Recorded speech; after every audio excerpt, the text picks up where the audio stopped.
Venezia contro le limitazioni imposte dal governo e la mancanza di lavoro. Da Rialto i manifestanti sono stati fermati a pochi metri dall'ingresso di Ca' Farsetti. Continuano le chiusure dei caffè in piazza San Marco, siamo in ginocchio dal 12 novembre, il commento del presidente dell'Associazione dei commercianti della zona, Claudio Vernier.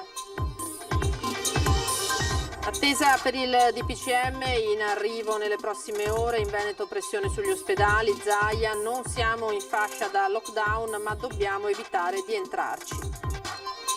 Parla uno dei 650 medici di base che da ottobre eseguono i tamponi nei laboratori gratuitamente e volontariamente. È il nostro mestiere, i colleghi dicono, non è una questione di soldi.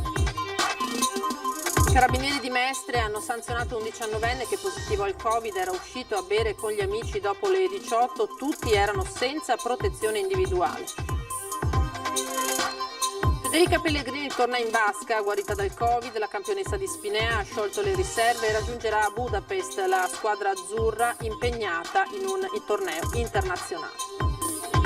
Gli albergatori lidensi si preparano a un piano di chiusure scaglionate per un breve periodo per tornare ad aprire, appello dell'assessore Venturini per studiare un piano di rilancio condiviso.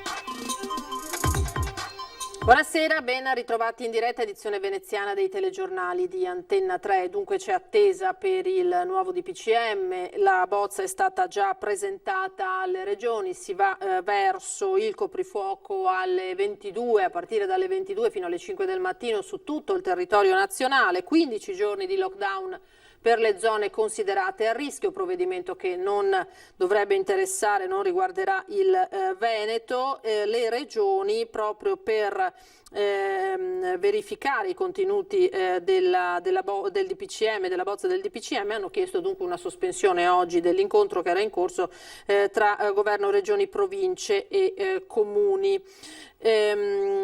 Naturalmente oggi è stata ancora una giornata, lo avete sentito dai titoli, di protesta per i contenuti dell'altro provvedimento, le restrizioni già in corso. Centinaia di persone hanno manifestato a Venezia contro le limitazioni imposte dal governo e per la mancanza di lavoro, tanto che il corteo è stato bloccato a pochi metri dall'ingresso di Ca' Farsetti.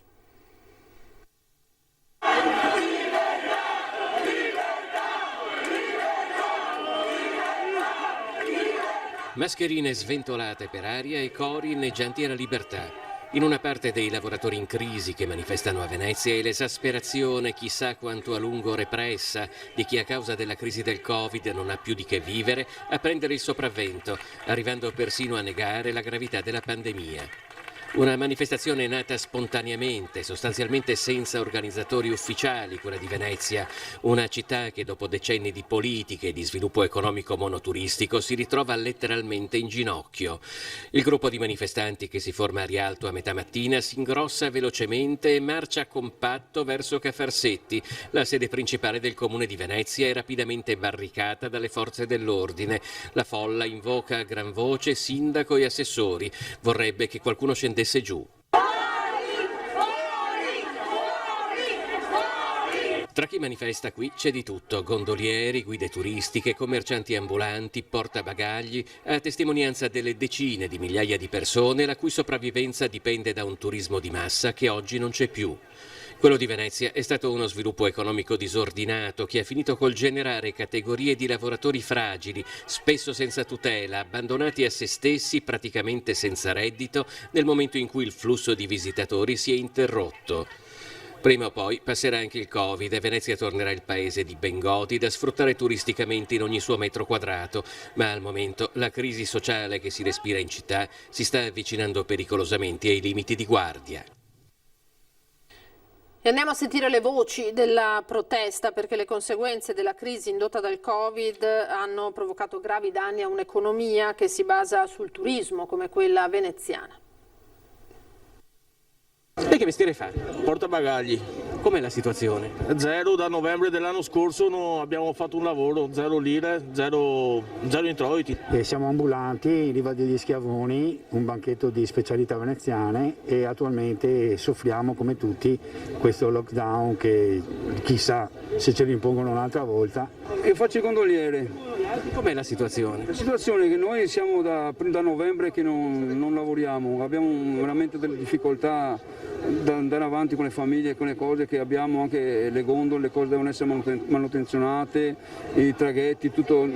Teniamo duro. La crisi del Covid ha quasi azzerato il turismo a Venezia. Se gli ultimi dati parlavano di più di 20 milioni di visitatori all'anno, è facile capire la quantità di lavoratori e di categorie di lavoratori che si sono improvvisamente trovate senza occupazione e a volte anche con pochi sussidi per andare avanti. Quelli che praticano bene le situazioni, che parlano molto bene, dovrebbero levarsi le paghe, ma per un annetto i signori politici o chi per essi, chi di dovere, e fare delle cose concrete, aiutare anche questa cittadinanza a lasciare uno stipendio, 2 stipendi a pro delle persone che hanno bisogno. Se fai dei provvedimenti così importanti di chiusure e robe varie, devi anche associarci, affiancarci vicino anche un ristoro subito, non aspettare le proteste del... Lei è arrivato qualcosa? A me sono arrivati 600 e 1000 euro, basta. Tra chi a Venezia manifesta contro il DPCM, il timore è ora di una ripetizione del lockdown di primavera, anche se probabilmente con i confini chiusi o semichiusi in mezzo mondo, ciò che decide il governo italiano riveste ormai un'importanza molto relativa. Nel primo caso a livello di partita IVA lo Stato ci è venuto incontro, e in questo caso qui ancora non sappiamo nulla del nostro futuro o di quello che sarà dei nostri figli. Se ci levano il turismo qua andiamo veramente molto male, anche perché Venezia vive l'80% di questo. Come si fa a vivere se non si guadagna niente? Come si fa a vivere? Una bella domanda. Magari qualcuno si è messo via qualcosa negli anni e vive di quello, altri vengono aiutati dai genitori che magari sono in pensione e ognuno cerca di arrangiarsi alla propria maniera. E continuano quindi le chiusure anche dei caffè in piazza San Marco. Siamo in ginocchio dal 12 novembre, il commento del presidente dell'Associazione dei commercianti della zona. L'economia veneziana non trova pace dall'acqua alta che lo scorso 12 novembre, quasi un anno fa, ha colpito la città. Poi il lockdown ha dato il colpo di grazia e lentamente i caffè storici di piazza San Marco stanno tornando a chiudere i battenti. Ad abbassare la serranda il Gran Caffè L'Avena, una decisione dolorosa assunta dalla proprietà, dopo che dai 35 lavoratori stagionali si era passati a 21 in rotazione con la cassa integrazione. Ma in difficoltà è anche il Gran Caffè Quadri della famiglia Alaimo, che si fermerà dalla prossima settimana. Il caffè Aurora e il Gran Caffè Chioggia sono già chiusi da un po', così come il caffè Gelateria al Todaro, che aprirà solo nei weekend ed eccezionalmente qualche pomeriggio per dare supporto alle riprese del 7° film della serie Mission Impossible con Tom Cruise. L'unico a resistere, per ora, in piazza San Marco è il caffè Florian. Un'emorragia continua con platee attici accatastati, porte chiuse e luci spente, in una piazza dove non si sente nemmeno più la musica suonata dalle orchestre. L'ipotesi è la speranza di poter riaprire per le feste natalizie. È dal 12 novembre che siamo in ginocchio, ha commentato Claudio Vernieri, il presidente dell'Associazione Piazza San Marco. Dopo quell'evento c'è stato il panico e non tutti i danni sono stati ancora liquidati.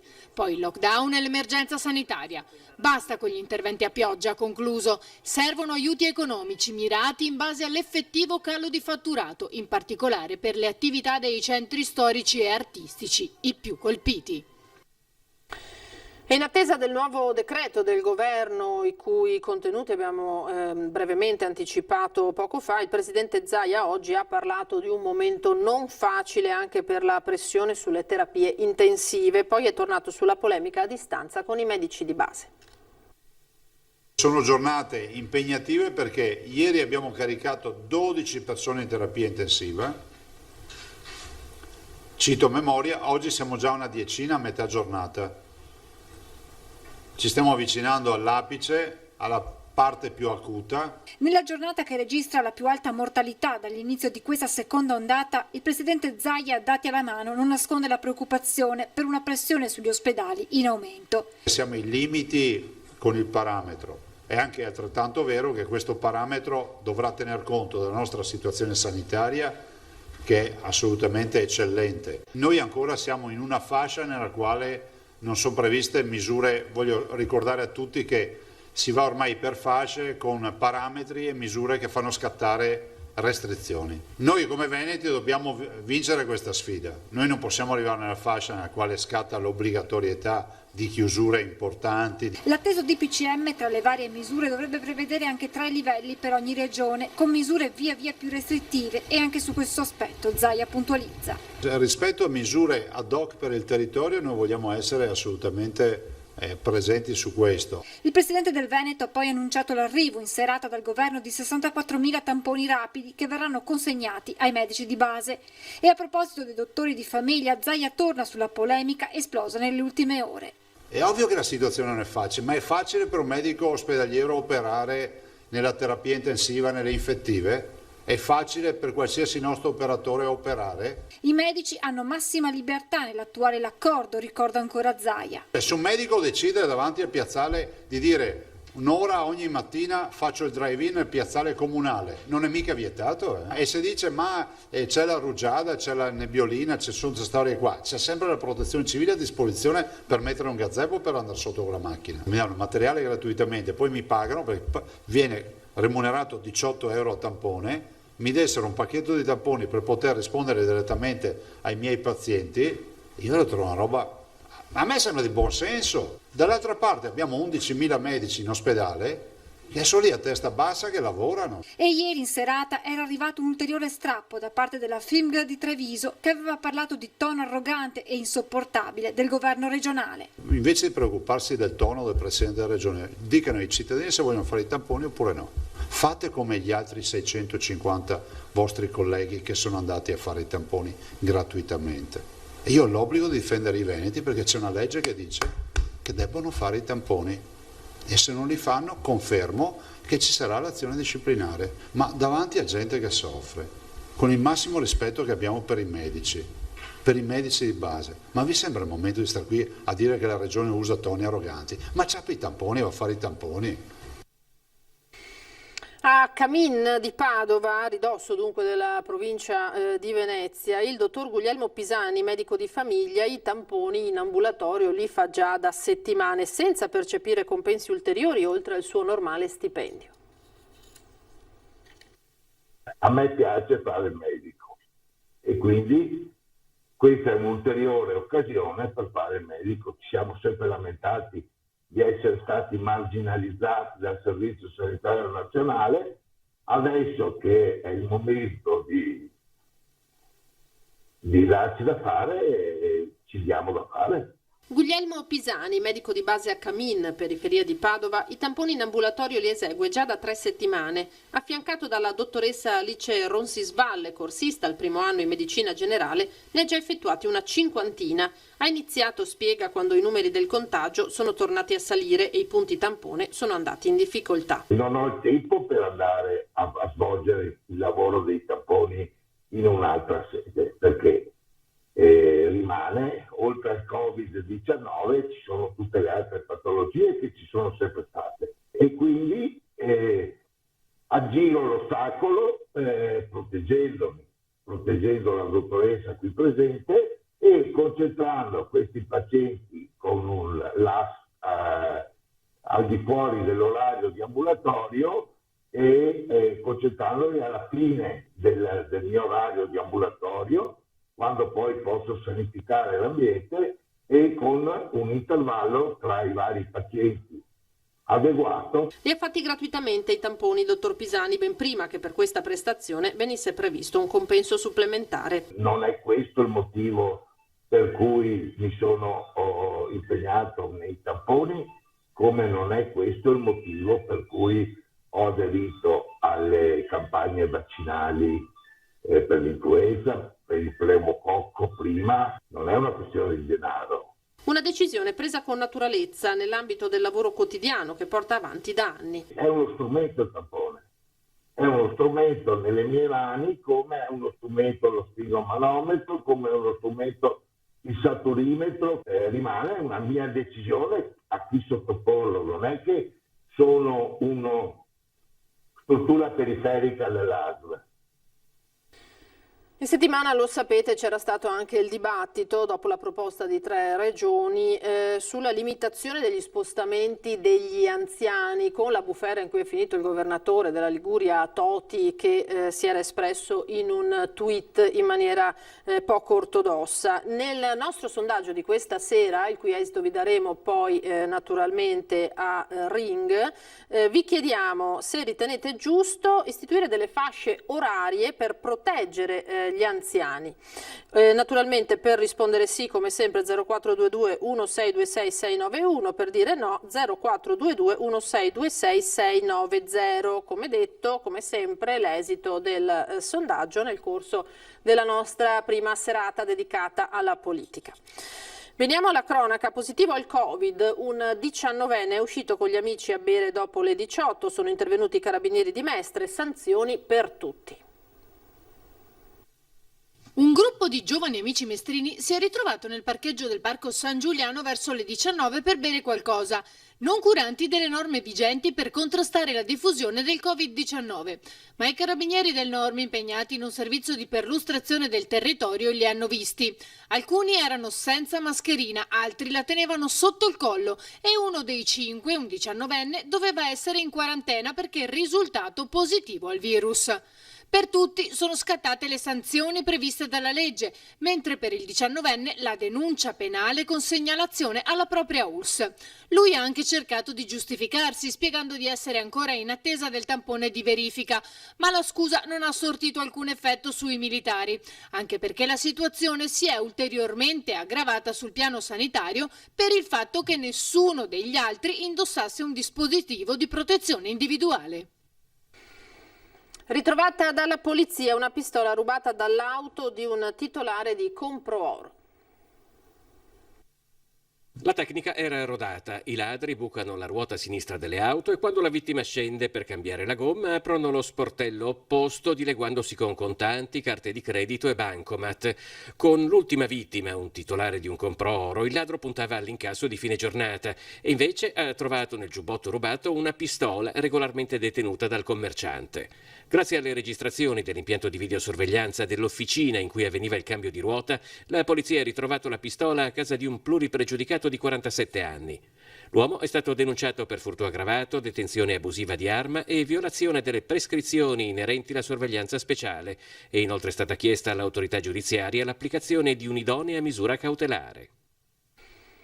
Federica Pellegrini torna in vasca, guarita dal Covid. La campionessa di Spinea ha sciolto le riserve e raggiungerà a Budapest la squadra azzurra impegnata in questi giorni nell'International Swimming League. Dopo una giornata di riflessione, domani salirà sull'aereo che la porterà in Ungheria per prendere parte alla rassegna natatoria che vede in vasca i migliori nuotatori del mondo. Risultata positiva lo scorso 15 ottobre.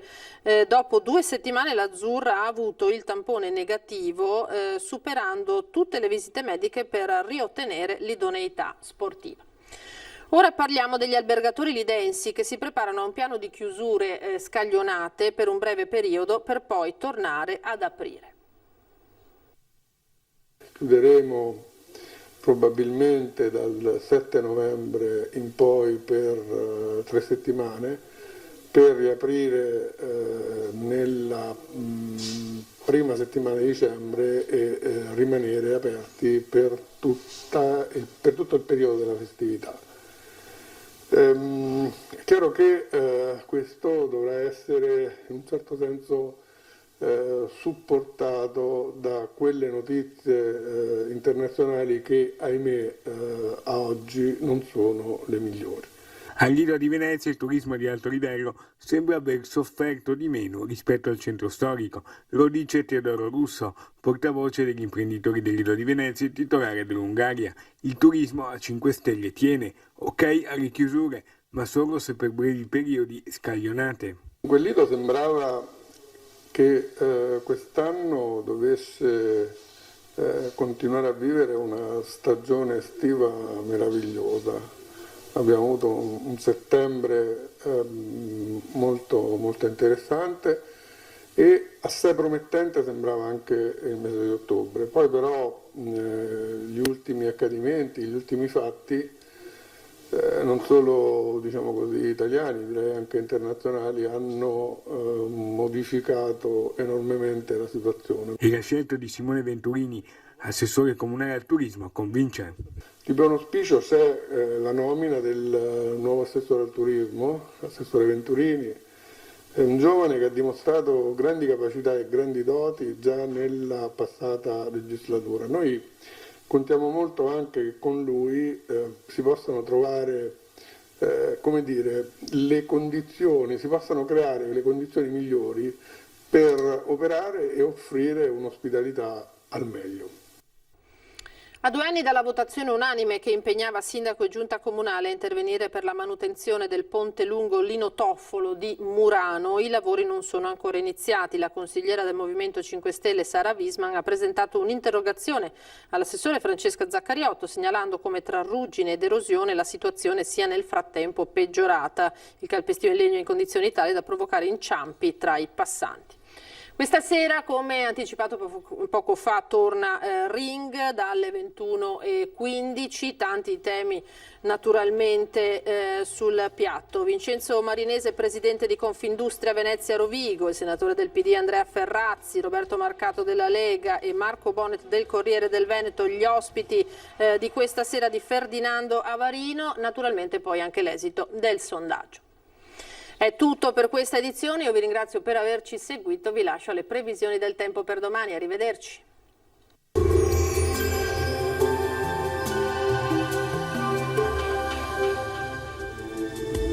Benvenuti al meteo. Una debole perturbazione raggiunge il nord, ma toccherà solo in parte il nostro territorio. Vediamo dunque il dettaglio di mercoledì 4 novembre.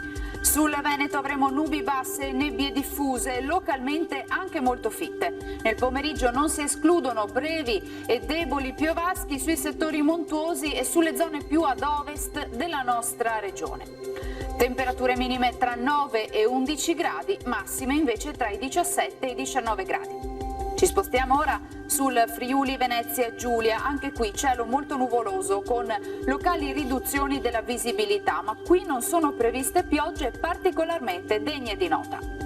Temperature minime fino a 12 gradi, massime sui 19-20 all'incirca. Infine diamo uno sguardo alla situazione del Trentino Alto Adige, cielo coperto dappertutto, anche qui saranno possibili locali rovesci un po' su tutti i settori della nostra regione. Temperature minime sui 9 gradi, massime invece fino ai 18 gradi. Dal meteo di Antenna 3 per ora è tutto, grazie per l'attenzione e arrivederci al prossimo aggiornamento.